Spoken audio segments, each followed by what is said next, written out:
తెలంగాణ జై తెలంగాణ జై తెలంగాణ జై తెలంగాణ తెలంగాణ అమరవీరులకు జోహార్ జోహార్ తెలంగాణ అమరవీరులకు జోహార్ జోహార్ తెలంగాణ ఉద్యమకారులందరికీ ఉద్యమ నమస్కారాలు. మిత్రులారా, ఈరోజు మన తెలంగాణ ఉద్యమకారుల ఫోరం చేస్తున్నటువంటి తెలంగాణ రాష్ట్ర సాధకుల్లో భాగంగా తెలంగాణ ఉద్యమ నాయకుడు, ప్రముఖ తెలంగాణ ప్రాంతానికి సంబంధించిన సినిమా పరిశ్రమ ప్రొడ్యూసర్, డైరెక్టర్ రఫీ గారితో వారి యొక్క డాక్యుమెంటరీని ఈరోజు చేద్దామని ఇక్కడ రావడం జరిగింది. ఈ సందర్భంగా తెలంగాణ ఉద్యమకారులందరికీ ఒకటే చెప్తున్నాం, మన యొక్క ఫోరం తరపున మన చరిత్రని మనమే చెప్పుకుందాం అనే టైటిల్తోనే మన డాక్యుమెంటరీ తీస్తున్నాం. ప్రతి ఒక్క ఉద్యమకారు దాచబడిన చరిత్రని ప్రపంచానికి తెలియజెప్పడమే మా లక్ష్యం. ఇందులో భాగంగా ఈరోజు తెలంగాణ రాష్ట్ర సాధనలో ఆ మలిదశ ఉద్యమంలో తెలంగాణ ఉద్యమం కోసం సినిమానే తీసి మన తెలంగాణ ప్రాంతంలో ఉన్నటువంటి ఉద్యమకారులను ఉత్తేజపరిచినటువంటి డైరెక్టర్ గారు రఫీ గారికి నమస్తే సార్. నమస్తే అన్న. నమస్తే.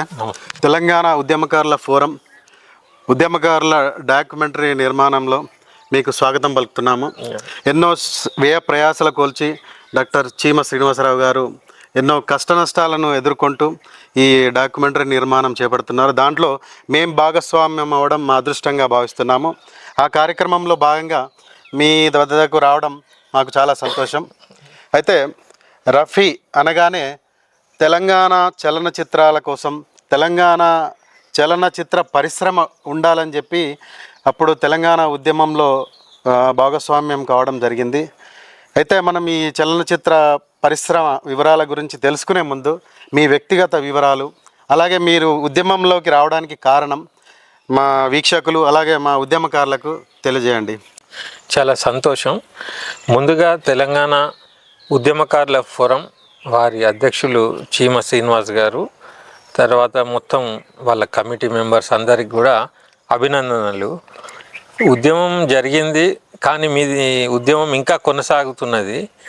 చాలామంది చాలా సంఘాలు పెట్టినరు, మేము కూడా చాలా చేసినాము, ఇప్పుడు కూడా చేస్తున్నాము. కానీ ఇప్పుడు మిమ్మల్ని చూస్తుంటే ఆ రోజులు గుర్తుకొస్తున్నాయి. అంటే ఉద్యమం అంటే ఏదో ఉట్టుట్టుగానే అవ్వదు, అది చాలా అంకిత భావంతో చాలా డెడికేషన్తో చేయవలసి ఉంటుంది. రాత్రి పవర్లు దాని గురించే ఒక లక్ష్యంగా పెట్టుకొని చేస్తే కానీ అది అవ్వదు. ఎందుకంటే ఈ ఉద్యమం అనేది ఒక మనసు, ఒక సోల్ నుంచి వచ్చే ప్రక్రియ ఇది. ఎందుకంటే ఏదో దీంట్లో ఏం మానిటరీ బెనిఫిట్లో లేకుంటే ఇంకేదో లబ్ధులు అవేమి ఉండవు. జస్ట్ ఏంటంటే ఒక సామాజిక స్పృహ, తర్వాత తోటి మనుషుల గురించి ఒక సదుద్దేశం, మంచి ఆలోచన, మంచి జరగాలనే ఒక కోరిక ఉంటుంది.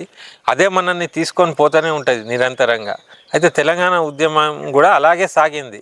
సబ్బండ వర్ణాలన్నీ కలిసి మొత్తం పోరాటం చేసి తెలంగాణ సాధించుకున్నాయి. ఇక సాధించుకున్న తర్వాత ఎక్కడికక్కడ స్తబ్దత అయిపోయింది, అందరు సైలెంట్ అయిపోయినారు. ఇక చేసి అలసిపోయినారు. ఇక వచ్చింది కదా తెలంగాణ అనుకున్నారు, రిలాక్స్ అయిపోయినారు. గత ప్రభుత్వం కూడా ఇక మెల్లమెల్లగా ఏం చేసిందంటే 10 ఏళ్ళు కూడా ఉద్యమకారులు అంటేనే అసలు ఏం లేనట్టు, వట్టిగా రాజకీయంలో ఉన్నోళ్ళే, వాళ్ళకి అనుబంధంగా ఉన్నోళ్ళే ఉద్యమకారులు అన్నట్టు కూడా కాకుండా జస్ట్ ఒకటే మనిషి అన్నట్టు వెళ్ళిపోయింది అనమాట. ఆ ప్రాసెస్లో చాలామంది ఉద్యమ సంఘాలు కానీ ఉద్యమకారులు కానీ వాళ్ళ లక్ష్యం నెరవేరింది కదా అనుకొని సైలెంట్ అయిపోయినారు. అయితే ఈ ఉద్యమం చేసిన వాళ్ళు ఎంతో సమయం, వాళ్ళ ఆరోగ్యం, వాళ్ళ డబ్బు ఇవన్నీ వెచ్చించి చేసి చాలామంది చితికిపోయి ఉన్నారు. అసలు అది మానసికంగా కూడా చాలా పరేషాన్ అయి ఉన్నారు. అయితే ఇప్పుడు వాళ్ళ గురించి ఒక ఉద్యమం చేయడం అంటే అది పెద్ద అభినందనీయ పని. అది మామూలు అంశం కాదు అది. ఎందుకంటే తెలంగాణ తెచ్చుకున్న ఉద్యమకారుల గురించి వాళ్ళ గురించి మళ్ళీ ఉద్యమం చేయడం అంటే ఇది చాలా అంటే అప్రిషియబుల్ ఉంది. కాబట్టి ఆ పైకి మళ్ళీ మీరు వచ్చి డాక్యుమెంటరీ తీస్తున్నారు. ఇప్పుడు ఉద్యమకారుల హక్కుల గురించి వాళ్ళకి కావాల్సిన మినిమం ఏదైతే వసతులు కానీ ఏవేవైతే ఉన్నాయో అవి మీరు డిమాండ్ చేస్తున్నారు. దాంతోపాటు అసలు ఉద్యమం ఎవరెవరు చేసినారు వాళ్ళ డాక్యుమెంటేషన్ కూడా జరగలే. వాస్తవానికి పెద్ద పెద్ద ఎడిటర్లు కూడా కొన్ని మీటింగ్లలో కలిసినప్పుడు పదే వాళ్ళు అదే అనేది, మీ చరిత్ర మీరు రాసుకోండి, లేకుంటే ఎవరిదన్నా రాయుండ్రి, కానీ రాయకుంటే అది అట్లనే కాలగర్భంలో వెళ్ళిపోతుంది.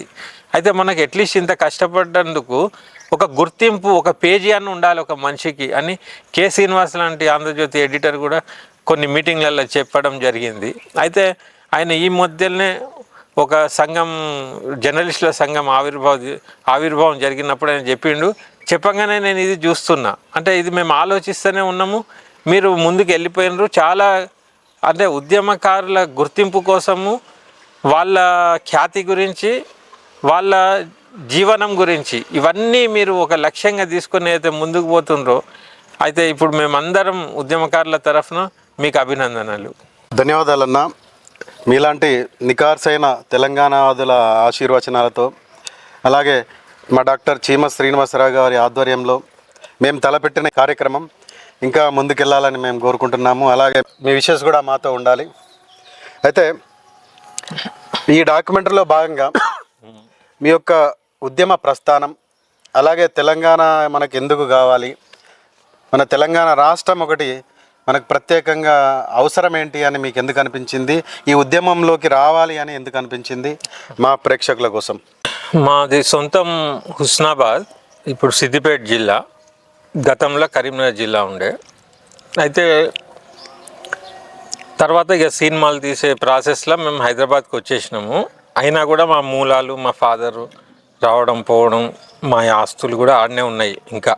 అయితే తెలంగాణ ఉద్యమం నడుస్తుంది, పేపర్లల్లో టీవీలల్లో ఉద్యమ నాయకులు పేపర్ల టీవీలో వచ్చేదే మేము ఫాలో అవుతూ ఉన్నాము, సంతోషపడుతున్నాం. అరే ఇది ఒకటి ఇంపార్టెంట్ అంశమే అని కూడా గ్రహించుకుంటూ ఉన్నాము. అయితే December 9th నాడు ఏదైతే ప్రకటన వచ్చిందో రాగానే నేను హైదరాబాద్ మా ఫాదర్కి ఫోన్ చేసిన. నేను ఇక్కడ నుంచి ఫోన్ చేసి అరే తెలంగాణ అనేది, మా ఫాదర్ అనేటోడు, ఆయన 69 ఉన్నాడు కాబట్టి ఆయన చెప్పినవి కొన్ని వినేటోళ్ళం. ఆ ఫైరింగ్ గురించి, తర్వాత ఆ జైల్లోకి పోయేది, ఇదంతా వినేది. అయితే తెలంగాణ అంశం అనేది మా ఫాదర్ లాంటి వాళ్ళకు ముఖ్యంలాగా అనిపించి ఫస్ట్ కాల్ ఆయనకే చేసి అరే తెలంగాణ అనౌన్స్ అయింది కదా, కంగ్రాచులేషన్స్ అది ఇది అంటే మా ఫాదర్ ఏం సంతోషపడలే. 69లో కూడా గిట్టనే అనౌన్స్మెంట్ వచ్చింది, తర్వాత కుట్రలు జరిగి అది రాకుండా అయిపోయింది, అది వచ్చేదాకా మనం నమ్మలేమన్నట్టు ఆయన డల్గానే ఫోన్ పెట్టేసిండు. అది వచ్చినాక చూద్దామన్నట్టు పెట్టగానే అరే ఇదేంది అని నేను అనుకున్నట్టే ఆయన అన్నట్టే జరిగింది. మళ్ళీ కిరణ్ కుమార్ రెడ్డి వాళ్ళందరూ అన్ని రాజీనామాలు చేసుడు, పంపుడు అవన్నీ జరిగినాయి అప్పుడు, ఏది వైఎస్ ఉన్నప్పుడు. అయితే అవి జరిగినప్పుడు నేను అనుకున్నా అరే అట్టనే అవుతుంది కదా, మరి ఇదేంది ఇంత కష్టం మా తెలంగాణ అని ఒక ఆలోచన అనేది స్టార్ట్ అయింది. అక్కడ స్టార్ట్ అయినప్పుడు దాని గురించి లోతులకు వెళ్ళేటప్పుడు ఇక మా ఫాదర్తో దాని గురించి మాట్లాడుడు, తర్వాత మా నాయనమ్మ ఉన్నప్పుడు పాత తెలంగాణ రజాకర్ల గురించి అవి ఇవి కూడా ఆమె చెప్పేటి, ఇవన్నీ కూడా మైండ్లో ఒకటేసారి రివైండ్ అయినాయి. అని నేనేమనుకున్నా అంటే ఇక ఉద్యమంలో మనం చేయగలిగింది ఏంది, అప్పుడు ఒక పేపర్ వచ్చింది, టీవీ కూడా వచ్చింది, ఒక సినిమా కూడా వస్తే పబ్లిక్కి మనము ఆ మాస్ మీడియాతో చైతన్యపరచవచ్చు, తెలంగాణ ఆవశ్యకత ఎందుకని చెప్పి ఒక పెద్ద మీడియం ద్వారా చెప్పి బాగుంటుందని చెప్పి నాకు అనిపించింది. అప్పుడు మా ఫాదర్ నాకు ఒకసారి అప్పట్లో చెప్పేటోడు, ఒక స్టోరీ చెప్పేటోడు. ఏంటంటే వాళ్ళ ఊర్లోనట ఒక సైకిల్ మీద బయోస్కోప్ తీసుకొని సినిమా, బొంబాయి సినిమా చూడరా బాబు అని చెప్పి ఊర్లో వచ్చేటోళ్ళట. ఆటాన ఇస్తే దాంట్లో చూపిస్తారు బొమ్మ. అయితే ఆ ఊర్లో అందరూ చూసినారు సినిమా. ఒక దళిత బిడ్డ చిన్నపిల్లాడు దూరం నుంచి చూసేది. అయితే ఆయనను చూసి మా ఫాదరు ఈ ఆటాన ఇచ్చేసి ఆ పిల్లాన్ని కూడా చూపి అని అన్నాడట. నాకు ఇది గుర్తుకొచ్చింది. అయితే ఆ సైకిలోడు చూపిస్తలేడు పైసలు ఇచ్చిన. ఎందుకంటే అప్పుడు ఈ అంతరాంతరం ఇవన్నీ ఉండేది ఊర్లల్లో. కాబట్టి ఊరు బయటికి పోయినాక వాడిని పిలిపించి చూపించిండు. చూపిస్తే పిల్లగాడు కూడా చూసి ఒకటేసారి ఏడ్చుడు మొదలుపెట్టిండు పిల్లగాడు. అది ఎందుకు ఏడ్చిండట అంటే వాళ్ళ ఆ బొమ్మల ఒక చింపిరి జుట్టు, అన్ని ఎముకలు బయటికి వెళ్ళిన మనిషి, ఒక ఆఫ్రికన్ బొమ్మ కనబడ్డది. అది చూడంగానే ఈయన కనపడంగానే వీడు ఒకటేసారి ఏడ్చుడు స్టార్ట్ చేసిండు దాంట్లో. అయితే ఆ ఇన్సిడెంట్ ఆయన చెప్పింది నాకు యాదికి వచ్చి నేనేమనుకున్నా అంటే, జెన్యూన్గా తెలంగాణ ఎట్లున్నదో అట్లా మన స్థితిగతులు పర్ఫెక్ట్గా చూపించగలిగితే మనకు ఆ ఫీలింగ్ వస్తుంది. అసలు తెలంగాణ పరిస్థితి ఏంది, మనకు తెలంగాణ ఎందుకు కావాలని చెప్పాలంటే ఒక డాక్యుమెంటరీ లాగా కాకుండా, ఒక పెద్ద బూటకప్ సినిమా లెక్క కాకుండా, ఒక రియలిస్టిక్ సినిమా తీస్తే కానీ మన జీవితాలు అర్థం కావు అని చెప్పి ఒక ఆలోచన తట్టి ఆ తర్వాత ఇక కథ తయారు చేసుకోవాలి. అయితే ఏం చేయాలి తెలంగాణ గురించి చెప్పాలంటే అని అనిపించినప్పుడు మా నాయనమ్మ చెప్పేటి రజాకర్ల గురించి, ఆ నైజాం రాజు అప్పటి ఇన్సిడెంట్స్ అవి ఇవి, తర్వాత మా ఊర్లోనే ఏమేమి జరిగినాయి, మాది అగ్రికల్చరల్ బ్యాక్గ్రౌండ్ కాబట్టి అక్కడ ఉన్న ఇన్సిడెంట్స్ ఎట్లెట్లు ఉండే తెలంగాణ, ఏముండే తెలంగాణ, ఇవన్నీ కూడా అర్థం చేసుకొని తర్వాత 69 ఉద్యమం గురించి మా ఫాదర్ ఉండే. ఇప్పుడున్న ఉద్యమం మనం చూస్తూనే ఉన్నాం. ఈ ఆత్మహత్యలు ఇవన్నీ జరుగుతూ ఉన్నాయి. అయితే నాకు ఒక థాట్ ఏమొచ్చిందంటే, నేను ఇది గ్రహించే టైంకి 600 మంది చచ్చిపోయి ఉన్నారు తెలంగాణలో అప్పటికే. అయితే నాకు ఒక థాట్ ఏమొచ్చింది, ఈ 600 మంది వట్టిగా చచ్చిపోయినారు. అవేవో ఆత్మాహుతి దాడులు అయి ఉంటే ఇంకో శకం మొదలవుతుంది. ఈ టెరిఫిక్ పాయింట్ మనం ఎలివేట్ చేస్తే ఒక హెచ్చరికలాగా ఉంటుంది, ఒక బలం వస్తుంది, వట్టిగా సావులు దండిగా అవుతున్నాయి అని చెప్పి ఆ పాయింట్ని తీసుకొని నేను 3 తరాల కథ, ఇంకెన్ని దినాలు అని చెప్పి ఒక టైటిల్ పెట్టుకోవడం జరిగింది. ఇక దాని మీద ఇక రీసెర్చ్ స్టార్ట్ అయిపోయింది. ఇక ఊర్లు పబ్లిక్ని కలవడము, డిఫరెంట్ నేపథ్యాలు, కథలు ఏమేమి వస్తే వాళ్ళను రియల్గా పోయి కలుసుడు, అదొక రీసెర్చ్ స్టార్ట్ అయిపోయింది 2009 నుంచే. ఆ తర్వాత ఇక ఉద్యమ నాయకులను కూడా కలుసుడు మొదలైంది. ఎందుకంటే పేపర్లలో టీవీలలో చూసిన నాలెడ్జే ఉన్నది, కానీ రియల్గా వాళ్ళు ఏం ఆలోచిస్తారు, ఎట్లుంటుంది అనేది మనము వాళ్ళను బాగా అబ్జర్వ్ చేస్తే కానీ వెండి తెర మీద మనం కరెక్ట్ తీయలేం. కాబట్టి అందరినీ కలుసుడు మొదలుపెట్టినాం. అందరినీ, ఇక గద్దర్ని, కోదండరామ్ని, విమలక్కను, కేసీఆర్ వరకు కూడా అందరినీ, వర్వర్రావుని కూడా, అన్ని నక్సల్ ఉద్యమం కూడా దీంట్లో కవర్ చేసిన నేను. తెలంగాణ అనగానే ఎన్ని ఉద్యమాలు ఉన్నాయో ఒక కుటుంబాన్ని తీసుకొని, ఒక వ్యవసాయ కుటుంబం, దాంట్లో వాళ్ళ పోరాటాలు, త్యాగాలు, బలిదానాలు, 3 తరాల కథను అల్లుకొని ఇక సినిమా మొదలు పెట్టాలని డిసైడ్ అయిపోయినా. ఎందుకంటే నేను చేయగలిగింది అదే ఉద్యమానికి. నేను సినిమా తీసుకున్న పేషా కాబట్టి సినిమా ద్వారా నా ఉద్యమం ఎట్లా అని చెప్పి నా ఆయుధం సినిమా, దాని లక్ష్యం తెలంగాణ అనే ఒక ట్యాగ్ లైన్తో ఇంకెన్నాళ్ళు వాయిస్ ఆఫ్ తెలంగాణ అని మొదలుపెట్టడం జరిగింది. అయితే ఇక రియలిస్టిక్గా సినిమా తీయాలన్నప్పుడు చాలా కష్టపడాల్సి వచ్చింది. ఎందుకంటే కరెంటు లేని తెలంగాణ నుంచి ఇప్పుడున్న తెలంగాణ దాకా ఆ మార్పులు తీయవలసి వచ్చినాయి. మోటాబాయి నుంచి ఇంజన్ పంపులు, ఇప్పుడు బోర్వెల్లు, అప్పుడు గడీలు, తర్వాత మిద్దె ఇల్లులు, ఇప్పుడు ఇట్లాంటి ఇల్లులు. ప్రతిదీ చాలా కేర్ఫుల్గా ఆ ట్రాన్స్ఫర్మేషన్ అనే దాని మీద బాగా దృష్టి పెట్టి మనుషుల వేషాధారణ, యాస కూడా అప్పటికిప్పటికి కొద్దిగా మారుకుంటూ వచ్చింది. మొదట్లో ఉన్న తెలంగాణ యాస వేరే, మధ్యలో ఉన్నది వేరే, ఇప్పుడున్నది వేరే. ఇప్పుడున్న దాంట్లో ఇంగ్లీష్ కూడా కలుస్తుంది, ఉర్దూ కూడా కలుస్తుంది, ఇట్లా అయిపోయింది. అట్లా తర్వాత అప్పుడు ఉర్దూ తెలుగు కలిసి ఉండేది కొద్దిగా నైజాం పాలనప్పుడు. తర్వాత ఆంధ్రోళ్ళు వచ్చినప్పుడు కొంతవరకు వాళ్ళ పదాలు కూడా వచ్చినాయి. అయితే ఇవన్నీ క్షుణ్ణంగా అధ్యయనం చేసి ఇక ఇది ఎప్పటికి ఉండిపోయేదని చెప్పి రాజీ పడకుండా తీద్దాము అని డిసైడ్ అయ్యి మొదలు పెట్టడం జరిగింది. అయితే ఈ అందరినీ కలిసి ముందుకెళ్ళే ప్రాసెస్లో ఒక కాడ ఏమైంది, మరి వీళ్ళందరినీ కోఆర్డినేట్ చేయాలి, వీళ్ళందరి దగ్గర తీసుకుపోవాలి, వీళ్ళందరూ నాకు తెలియదు కాబట్టి ఎట్లా అనే టైంకి లక్కీగా ఏంటంటే ఈ ఉస్మానియా యూనివర్సిటీ ఎంసీజే స్టూడెంట్స్కి వాళ్ళకు ఒక అవసరం ఉన్నప్పుడు నేను ఒక రికార్డింగ్ ఫ్రీగా చేసి ఇచ్చి ఉండే. వాళ్ళది ఒక ప్రోగ్రాం ఉండే, శ్రీకాంత్ అని చెప్పి విద్యార్థి, అతని ద్వారా గాదరి కిషోర్ ఇప్పుడు ఎక్స్ఎమ్మెల్యే స్టూడెంట్ లీడర్ వాళ్ళందరూ పరిచయం అయినరు. అప్పుడు స్టూడెంట్ పిదమర్తి రవి, గాదరి కిషోర్, రాజారాం యాదవ్ వీళ్ళందరూ కూడా స్టూడెంట్ లీడర్స్. నా దృష్టిలో అందరినీ కలిసినాక నాకు ఏమనిపించింది అంటే ఈ స్టూడెంట్సే లీడర్లు అనిపించింది, నాకు వీళ్ళే హీరోలు అని అనిపించింది అప్పుడు చూసినప్పుడు. ఎందుకంటే వాళ్ళ తెగువ, వాళ్ళ పోరాటం ఉస్మానియా యూనివర్సిటీలో జరిగేటియే పెద్ద న్యూస్ ఉండేది, దాంతోనే మెయిన్ మొదలైంది. అయితే నేను అది భావించి నేనేం చేసిన, నా సినిమా ఫస్ట్ అనౌన్స్మెంటే నా ఆఫీస్లో ఈ స్టూడెంట్ లీడర్లను పెట్టి డిక్లేర్ చేయడం జరిగింది. అయితే ఇవన్నీ నాకు లోపల ఉన్న ఇవన్నీ తెలివయి కదా, ఒక సాదా సీదా వైట్ పేపర్ లాగా వచ్చి చేసేటోని కాబట్టి వాళ్ళు నాకు కరెక్ట్ అనిపించిన వాళ్ళని పెట్టిన. అయితే తర్వాత నాకు అర్థమైంది ఇక్కడ క్రెడిబిలిటీలు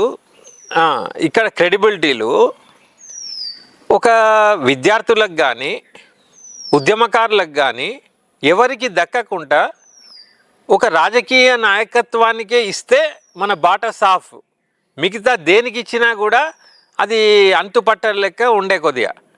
కానీ నాకు అది అర్థం అవ్వడానికి చాలా టైం పట్టింది. అయితే తర్వాత ఇదే ప్రాసెస్లో గద్దర్తో ఒక పాట పాడిద్దాం అనుకున్నా, ఆయనతో యాక్టింగ్ చేపిద్దాం అనుకున్నా, ఆయన చేసిండు ఒక పాట. తర్వాత ఇప్పుడున్న ఉద్యమంలో కోదండరామ్తో ఒక సీన్ తీసేది ఉండే, సింగిల్ టేక్లో ఆయన పాత్ర ఆయన నిర్వహించిండు. తర్వాత మా భూమి సంధ్యతో పాట పాడించిన, తర్వాత విమలక్కది ఒక క్లిప్ ఉండే, దాంతో నేను సరి చేసేసుకున్నా. ఈ రకంగా అందరినీ భాగస్వాములు చేసి ఇంకెన్నాళ్ళు ఖతం చేసినాము. ఇంకెన్నాళ్ళు కంటే ముందు ఒక టైపు ఉండే, ఇంకెన్నాళ్ళు తర్వాత వేరే రకంగా ఉన్నది ఉద్యమం, నేను చూసిన నా దృష్టికోణం. అయితే నా బాట సినిమానే, కానీ దాంట్లో ఆ ప్రయాణంలో నేను అందరినీ చూడగలిగిన. అయితే సినిమా తీయక ముందు వరకు, ఫినిష్ అయ్యే వరకు, ఇప్పుడు నేను కలిసినోడు అసలు తెలంగాణ ఉద్యమం ఎంత అద్భుతం అంటే బీజేపీ వాళ్ళు కూడా సుష్మా స్వరాజ్ ఆమె హైదరాబాద్ వచ్చినప్పుడు కలవడం జరిగింది తెలంగాణ కోసం. ఆమె నా పోస్టర్ రిలీజ్ చేసింది కిషన్ రెడ్డి గారి ఆధ్వర్యంలో.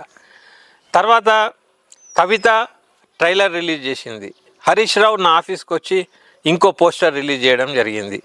ఆడియో ఫంక్షన్కి కేసీఆర్ రావాల్సింది మిస్ అయ్యిండు. అక్కడి నుంచి నాకు అరే కొద్దిగా డల్ అయిపోయినా నేను. ఎందుకంటే ఏదేదో సినిమాలకైనా ర్యాలీలతో పాటు పోయి పార్టీ స్పాన్సర్ చేసి అన్నీ చేసే దాంట్లో నేను ఒక చిన్న పిల్లగాన్ని. ఆ టైంలో అంత ధైర్యం చేసి ఇంత చేస్తే నన్ను ఇట్లా కాపాడుకుంటారు అని నేను అనుకున్నా. వాస్తవానికి నేను అనుకున్నా ఆంధ్ర రాదు, రాయలసీమ రాదు, పెట్టిన పెట్టుబడి నైజాంలో వెళ్ళినా చాలు, నాకు లాభాపేక్ష లేకుండే. అయితే అది అర్థం చేసుకోవడానికి నాకు టైం పట్టింది. అయితే ఒకసారి అందరినీ కలిసే ప్రాసెస్లో కేసీఆర్ గారిని కూడా కలవడం జరిగింది. అయితే ఆయన ఒక సీన్ పెట్టమన్నాడు, నేను పెట్టలే. సోనియా గాంధీ దిగొచ్చి, అప్పటికి తెలంగాణనే రాలే, బంగారుపల్లెంలో తెలంగాణ తెచ్చి ఆయన కాళ్ళకాడ పెట్టాలి, ఎంపీలు ఎమ్మెల్యేలు వెనక నిలబడి ఉండాలి, తెలంగాణ భవన్ ముంగట ఈ సన్నివేశం అని ఆయన చెప్పిండు. విన్నారా? అయితే చెప్తే నాకు అది అంత అద్భుతంగా తయారు చేసుకున్న కథల రియలిస్టిక్గా ఉండాలని చెప్పినా కదా మొదలే, అది నాన్ రియలిస్టిక్ కదా. అది రాని తెలంగాణ వచ్చినట్టు గీస్తే ఇవాళ మీరు నా ఇంటర్వ్యూకి కూడా రాకపోదురు. వీడెవడో లంగా ఉన్నాడు, ఏదో పైసలు చేసుకోనికి కేసీఆర్ని చెంచా చేయడానికి సినిమా తీసిండు అన్నారా? అయినా కూడా మనకి ఏమవసరం ఈ ఉద్యమాల మీద సినిమా, పైసలే సంపాదించుడు. అయితే ఈ ఉద్యమం మీద సినిమా ఎందుకు? ఏదో కమర్షియల్ సినిమా తీసుకొని పైసలు సంపాదించుకోవచ్చు. అయితే నేను అస్సలు లొంగలే, నేను తీస్తే ఇట్లనే తీస్తాను డిసైడ్ అయిపోయినా. అయితే ఇంకెన్నాళ్ళు టైటిల్ ఉన్నది కదా సార్, ఇది ఎట్లా అంటే టైటిలే మార్చేద్దాం రేపు ఒక దినం రెస్ట్ తీసుకొని రా, ఎల్లుండి నుంచి కథ తయారు చేద్దాం అనేసిండు పెద్ద మనిషి. ఇక కథ చేస్తే ఈ సీనే చెప్పిండు, ఇక అన్ని గవ్వే సీన్లు ఉంటాయని డిసైడ్ అయ్యి నేను ఆయన ఏమనలే, ఆయన మనసు కూడా నొప్పియలే, నా దారిన నేను వెళ్ళిపోయినా. ఇక ఆయనను కూడా నేనేమనలే, సైలెంట్, ఎవరి పని అది చేసుకున్నాం. అయినా కూడా అరే ఆయన మాట వినలే కదా అని నేను దూరం ఏం లేను. ఎట్లా సినిమా తీస్తామో ఆయన ఉద్యమ నాయకుడు, పొలిటీషియన్, ఆయనను ఆడియో ఫంక్షన్ కూడా ఆహ్వానించినాం, అన్నీ చేసినాం. ఆయన ఎగ్గొట్టిండు. తర్వాత కోదండరామ్ సార్ రిలీజ్ చేసిండు. వాళ్ళ పార్టీ తరఫున ఈటెల రాజేందర్ వచ్చిండు, జూపల్లి కృష్ణారావు వచ్చిండు, బీజేపీ నుంచి లక్ష్మణ్ వచ్చిండు, ఇట్లా చాడ వెంకటరెడ్డి, అన్ని పార్టీలు తెలంగాణకు సపోర్ట్ ఉన్న వాళ్ళు అందరు కూడా వచ్చిండ్రు, చేసిండ్రు. ఆడ వరకు ఓకే. కానీ ఎప్పుడైతే ఆయన అన్ని సినిమాలకు వచ్చి నా సినిమాకి రాలేదో కటక్కని నా మనసు అర్థమైపోయింది, అబ్బా అని చెప్పి. ఓకే, నా కళ్ళల్లో నీళ్ళు కూడా తిరిగినాయి, నేను పరేషాన్ అయిపోయినా, అరే ఎట్లా అని చెప్పి. ఎందుకంటే ఆ టైంలో కేసీఆర్ గారు చేసే ప్రచారానికి ఒక బాగా వెయిట్ ఉండేది, ఆంధ్రోళ్ళు కూడా భయపడి టాకీస్లు ఇచ్చేటట్టు ఉండే. ఇక మనకు అయినే దిక్కు లేనప్పుడు ఇక పైసలతోనే చేయాలి అని చెప్పి ఒక ఫిలిం ఛాంబర్ వాళ్ళు పిలిచి థియేటర్లు ఇస్తాము, అవి ఇవి ఇస్తాము, డేట్ ప్రకటించు, అవి ఇవి అన్నారు. వాళ్ళు పాపం మంచి ఉద్దేశంతోనే అని ఉండొచ్చు. ఒక 120 టాకీస్లు డిక్లేర్ చేసి ఆంధ్రజ్యోతిలో యాడ్ వేయించారు. 15 లక్షల పబ్లిసిటీ చేసిన, ఎందుకంటే మౌత్ పబ్లిసిటీ వీళ్ళు ఎవరు సపోర్ట్ చేస్తలేరు. ఆ ఆడియో ఫంక్షన్ నుంచి ఇక వీళ్ళందరూ కట్ అయిపోయినట్టే. ఇక నా తంటాలు నేను పడాలి అని నా అర్థమైంది. అయినా కూడా పర్వాలేదని వెళ్ళిపోయినా. కానీ అక్కడ సిగ్నల్స్ కనపడతా పోయినాయి. ఎట్లా? ఆడియో ఫంక్షన్ రాలే, థియేటర్లు ఇచ్చిండ్రు, అరకొర టాకీస్లు ఆడ ఇచ్చిండ్రు. ఇక 2-3 రోజులు ఉన్నదనంగా మెల్లగా అవి తగ్గిపోతున్నాయి. ఛాంబర్ మాట ఇచ్చింది కాబట్టి అగ్రిమెంట్లు చేసుకోలే, న్యాయ పోరాటానికి కూడా వెళ్ళలేని పరిస్థితి. కాబట్టి ఒక కిరాయికి తీసుకున్నాం ఇల్లు, కానీ రాసుకోలే. కాబట్టి వాని ఇష్టం అన్నట్టు అయిపోయింది. తర్వాత కేసీఆర్ గారు నారాయణమూర్తి గారి రిలీజ్ అయిన సినిమాకు సెకండ్ రిలీజ్ అనౌన్స్ చేసుడు మొదలుపెట్టిండు. ఆయన సభలలో చెప్పుడు స్టార్ట్ చేసిండు. అప్పుడు ఛాంబర్ వాళ్ళు ఏమంటారు, అరే వాళ్ళకి ఎట్లు ఇవ్వాలి టాకీస్లు, మీకు ఎట్లు ఇవ్వాలి, కాబట్టి మీ థియేటర్లలోనే 2 ఆయనకు 2 నీకని ఆయన సినిమాని దీంట్లో సొరగొట్టిండ్రు. ఎట్లా వచ్చింది సిచ్యువేషన్ అంటే, రిలీజ్ అయిన నెక్స్ట్ డే నేనే ఆపుకునే పరిస్థితికి వచ్చేసింది. నాకు అర్థమైపోయింది కుట్ర, దాంట్లో ఇంకా డౌటే లేదు, అది కుట్రనే అది. అయితే నేను ఆపేసుకొని ప్రెస్ మీట్ పెట్టి నేనేమన్నా అంటే, నా ఆర్థికంగా దెబ్బతీయచ్చు కానీ నా ఆలోచనను ఎవరు ఆపలేరు అని చెప్పి డిసైడ్ అయిపోయి నేనేమనుకున్నా, యూట్యూబ్లో వచ్చినాయి. అప్పుడు లక్కీగా ఎంఎస్ఓస్ది మంచిగా సపోర్ట్ ఉండే తెలంగాణకు, సిటీ కేబుల్ వాళ్ళు ఊర్లల్లో ఉండే.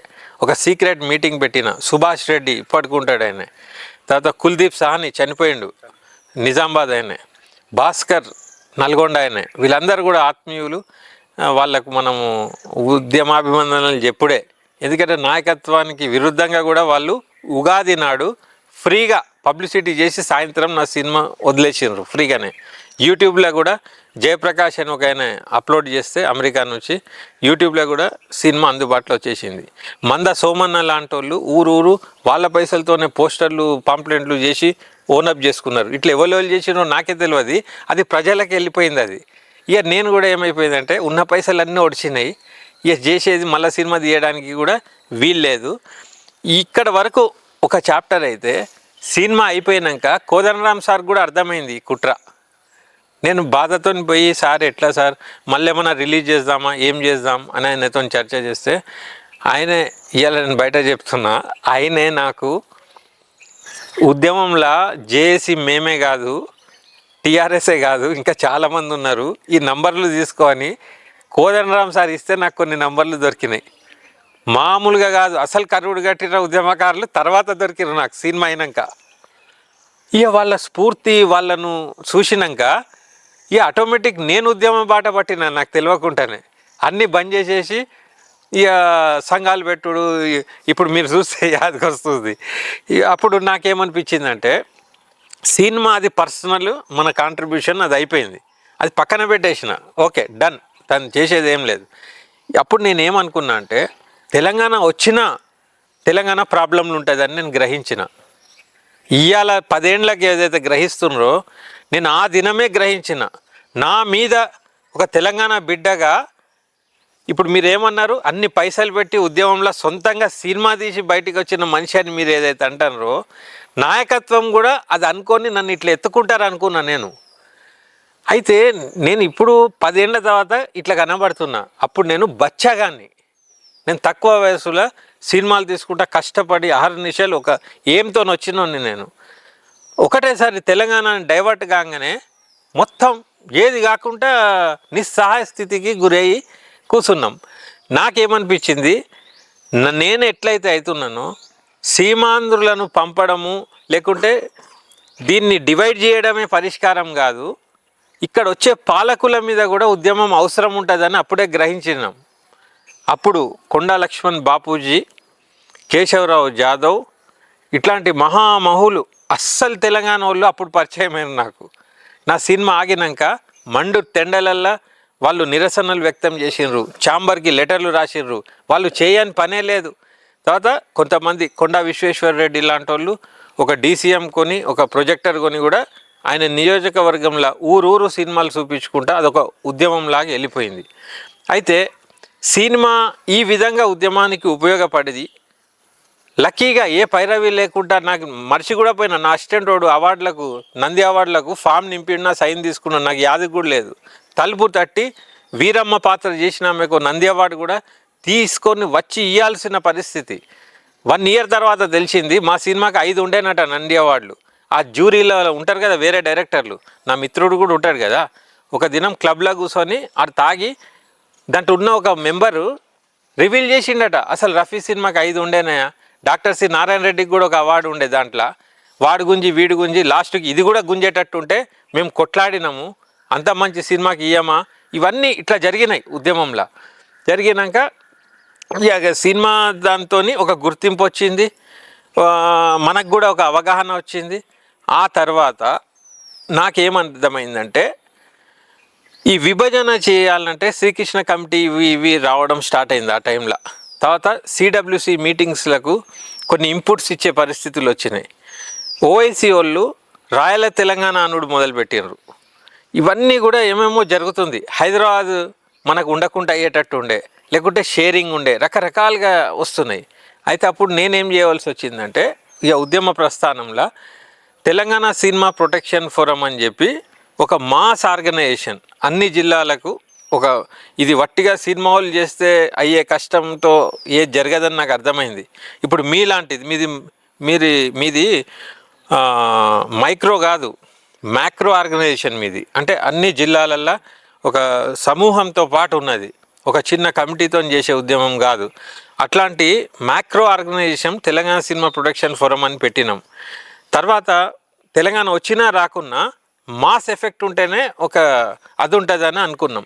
తర్వాత అంతర్గతంగా తెలంగాణ రాకముందే Telangana cinema chamber of commerce అని శంకర్ గారిని ప్రెసిడెంట్ పెట్టి నేను జనరల్ సెక్రటరీగా మొత్తం బైలాస్ రాసుడు అన్నీ చేసుడు, మొత్తం సంఘాలు విడదీసి అన్నీ నా ఆఫీస్లోనే చేయడం జరిగింది. అయితే దానికి కూడా రికగ్నైజేషన్కి గవర్నమెంట్కి అప్లై చేస్తే తెలంగాణ ప్రభుత్వం వచ్చి కూడా దాన్ని మాత్రం రికగ్నైజ్ చేయలే. ఆ తర్వాత నేను macro organism Telangana cinema protection ఫోరంనే పట్టుకొని గట్టిగా ఆ పోరాటం కొనసాగుతూనే ఉండే. తర్వాత ఇక తెలంగాణ ఏర్పడే ముందు తెలంగాణ ముస్లిం ఫోరం అని ఒకటి పెట్టిన. అది ఎందుకు పెట్టినామంటే ఓవైసీ వాళ్ళే ముస్లింలకు రిప్రజెంటేషన్ ఇస్తుండ్రు, మా ముస్లింలకు అవసరం లేదని. నేను దాన్ని విభేదించిన. మీరు వట్టి సిటీకే పరిమితమైన ముస్లింలు, తెలంగాణ జిల్లాలల్లో ఊర్లల్లో అప్పుడు 10 జిల్లాలు, రూరల్ తెలంగాణ మొత్తం తెలంగాణ కావాలంటుంది, వట్టి సిటీలో ఉన్న వీళ్ళే వద్దంటుర్రు అని చెప్పి అప్పుడే నేను సోనియా గాంధీకి వీళ్ళకు దిగ్విజయ్ సింగ్ ఉండే అప్పుడు ఇన్ఛార్జ్, వాళ్ళందరికీ కూడా లెటర్లు రాసేది కంటిన్యూగా. నా ప్రచారం మొత్తం ఇంగ్లీష్ పేపర్లలో ఎక్కువ చేసేది, ఎందుకంటే వాళ్ళకి ఇంగ్లీష్ వస్తుంది. ఈడ ప్రచారం చేసుడు, ఆడ పంపుడు, మెయిల్ రాసుడు, అన్నీ నిరంతరంగా ముస్లింలు అనేది వాళ్ళు కాదు అనుడు. లాస్ట్కు పరిస్థితి ఎట్లా వచ్చిందంటే అసదుద్దీన్ ఓవైసీతో కూడా నేను కూర్చొని మీటింగ్ చేసే పరిస్థితి వచ్చింది తెలంగాణ కోసం అని. అయితే మొత్తం వాళ్ళ పార్టీ ఎమ్మెల్యేలు, కౌన్సిలర్లు అందరు కూర్చొని, అసదుద్దీన్ అక్కడ నేను ఇక్కడ కూర్చొని తెలంగాణ ఎందుకు అవసరం, ఆయన 10 క్వశ్చన్లకు జవాబు ఇవ్వమన్నాడు. అన్నిటికీ లక్కీకి ఇచ్చినాం. అప్పుడు నేనేమన్నా, ఆయన అప్పటి నుంచి అనేటోడు తెలంగాణ వేరుపడితే బజరంగ్ దళ్ వస్తుంది, కలిసి ఉంటేనే బెటర్ అన్నట్టు నన్ను కన్విన్స్ చేయబోతే నేనైనా ఒకటి అనేది, తెలంగాణలో లెఫ్ట్ ఉన్నంత వరకు రైట్ రాదనేది. ఈ కేసీఆర్ పుణ్యాన లెఫ్ట్ వాళ్ళని మొత్తం పొందబెట్టిండు, కాంగ్రెస్ని కూడా మొత్తం లేకుండా చేసే ప్రయత్నం చేసిండ్రు, చంద్రబాబునైతే ఎల్లగొట్టేసిండు, అందరికి తెలుసు. అయితే ఆ రాజకీయ ప్రక్రియలల్లో పాపం లెఫ్ట్ వాళ్ళు లేకుండా, వాళ్ళ ఉనికే లేకుండా అయింది. మళ్ళీ వస్తుందేమో అది వేరే సంగతి. అదే ఇప్పుడు లెఫ్ట్ ఉండుంటే రైట్ రాకపోయేది. ఇప్పుడు ఏమైపోయింది, అసదుద్దీన్ కరెక్ట్ అయిండు, నేను అది అయిపోయినా. అయితే లెఫ్ట్ని కలుపుకొని పోరాటం చేసి ఉంటే కేసీఆర్ వాళ్ళని కాపాడుకొని ఉంటే ఇవాళ ఆయనకు కూడా ఈ గతి కాకపోవు, కొద్దిగా మంచిగానే ఉండేది. మరీ ఎక్కువ హిరస్కి వెళ్ళిపోయి ఈ పరిస్థితికి వచ్చేసింది. అయితే ఉద్యమంలో నా కాంట్రిబ్యూషన్స్ ఏముండే అంటే, కిరణ్ కుమార్ రెడ్డి అక్కడ నుంచి ప్రెసిడెంట్ నుంచి ఒక లెటర్ వస్తే ఆంధ్ర వాళ్ళు చింపేసిండ్రు ఇట్లా. తర్వాత తీర్మానాన్ని ఖాతరు చేయకుండా మాకు వద్దని చెప్పి పంపిర్రు, ఆక్రోషంతో పంపిర్రు. రూపాయి ఇయ్యా, అవి ఇయ్యా, ఇవి చాలా ఉండే. అప్పుడు నేను ఉద్యమాలు వినూతన శైలిలో చేసేది సీన్మోహన్ని కాబట్టి ఏం చేసినామంటే, ఒక పెద్ద ఫుట్బాల్ని తెచ్చి కిరణ్ కుమార్ రెడ్డి బొమ్మలు అతికిచ్చేసి అసెంబ్లీ ముంగట నిజాం కాలేజ్ అది ఉంది చూడు, అక్కడ ఒక రౌండ్ ఆఫ్ చేసి ఫుట్బాల్ ఆడినాం ఆయన బొమ్మతోని. అంటే అంత ధైర్యం ఉండేది తెలంగాణ మూమెంట్లో. ఒక సీఎం బొమ్మ పెట్టి ఫుట్బాల్ ఆడేది, నిరసన వ్యక్తం చేసేది. అట్లనే తెలంగాణ ముస్లిం ఫోరం తరఫున నెహ్రూ బర్త్డే నాడు ఉద్యమకారులందరం ఆయన శిల్పం దగ్గర, హ్యాబిట్స్ దగ్గర నిలబడి తల్లాక్ తల్లాక్ తల్లాక్ అని ఒక ప్రోగ్రాం చేసినాం. అదేంటంటే, తెలంగాణ ఇచ్చేటప్పుడు ఆయన అన్నాడు, ఏ రోజు కూడా మీకు నచ్చనప్పుడు మీరు విడిపోవచ్చు, మీరు అమాయకులు, వాళ్ళు ఆ సామెత తెలుసు కదా, కాబట్టి అది ఎన్నడైనా అది అయినప్పుడు మీరు విడిపోవచ్చు అన్నాడు. అయితే మేమేమన్నాం, ఆయన బర్త్డే నాడు మాకు అసలు విడిపోవడే ఉన్నది, తలాక్ తలాక్ అనుకుంటా చేసేది, ఇదంతా ఎలివేట్ అయ్యేది అన్నట్టు. తర్వాత సాగరహారంలా తర్వాత ఎవరన్నా కాలబెట్టుకొని చచ్చిపోతే కొందరికి స్పందన రాకపోయేది, మరీ ఘోరంగా ఉండేది. కొందరు శంకర్ అని ఒక ఆయన చచ్చిపోయాడు, ఆడ రానీకి కూడా లీడర్లు ఎట్లా దుర్మార్గంగా ఉంటాయంటే ఇంకా బతికే ఉన్నాడా అడిగే పరిస్థితులు ఉండే. అది వినంగానే నాకు పరేషాన్ అయిపోయి ఫస్ట్ ఆడ పోయి సంఘీభావం చెప్పడం, అట్లాంటి దాంట్లో నేను వెళ్ళేది. తర్వాత పెద్ద పెద్ద ప్రముఖులు పోయి ఒక నిరాహార దీక్ష చేస్తే నిమ్మరసం ఇవన్నీకి వెళ్తారు. కొంతమంది వేరే ప్రోగ్రాం నుండి హ్యాండ్ ఇస్తారు చూడు, అప్పుడు నేను వెళ్ళిపోయేది. షూటింగ్ కాగానే వెళ్ళిపోయి నిమ్మరసాలు తాగిచ్చుడు నా పాత్ర అట్లు ఉండే. ఏ విద్యార్థులు ఏ మారుమూల గ్రామాన వాళ్ళకు ఎలివేషన్ అవసరం ఉండో ఆడ ఎలివేట్ చేయడానికి వెళ్ళేటోని, ఎందుకంటే సినిమా వాళ్ళం కాబట్టి వాళ్ళకి ఇంత కవరేజ్ వస్తుంది. అట్లా పోయి వాళ్ళకి బాగా స్పిరిట్ బాగా అది చేసేది. ఈ రకంగా చేసుకుంటా పోయినాం. తర్వాత తెలంగాణ సినిమా ప్రొటెక్షన్ ఫోరం ఆధ్వర్యంలో విభజన జరిగినప్పుడు ఆంధ్ర వాళ్ళకి ఇచ్చిన భూములు ఏవైతే ఉన్నాయో సినిమా కాకుండా వేరే వాటికి యూజ్ అయ్యేటి తీసుకోమని చెప్పినాం. ఎక్స్ట్రా ల్యాండ్ ఉన్నది ఆడ యూజ్ కానప్పుడు అది తీసేసుకొని తెలంగాణ వాళ్ళకి ఇవ్వచ్చు, తెలంగాణ అభివృద్ధికి వాడచ్చు అనేది ఇచ్చినాం. తర్వాత చెన్నై నుంచి ఇటు వచ్చినప్పుడు వాళ్ళకి ఇచ్చిన సౌలతులన్నీ కూడా మళ్ళీ పునఃప్రారంభించాలని చెప్పినాం తెలంగాణ వచ్చినప్పుడు. ఇట్లాంటి తెలంగాణ వచ్చే క్రమంలో కూడా మేము ఆ బీజాలు వేసే ప్రయత్నం చేసినాము. తర్వాత ముస్లింలకు కూడా వక్ఫ్ భూముల గురించి కూడా ఏవేవైతే కబ్జా అయినాయో అవి వాపస్ తీసుకొని, లేకుంటే ఏవేవైతే ఉన్నాయో వాటిని రికార్డ్స్ సరి చేసుకొని పొమ్మని చెప్పడం. తర్వాత ఇట్లాంటి చితికిపోయిన ముస్లింలు ఎవరైతే ఉంటారో ఊర్లల్లో ఆడ ఈడ వాళ్ళ గురించి కూడా ఇంతో అంతో మనం పుష్ చేయాలని చెప్పి ఇట్లాంటి కొన్ని ప్రతిపాదనలు ఇవ్వడం అవి ఇవి జరిగింది. తర్వాత తెలంగాణ వచ్చే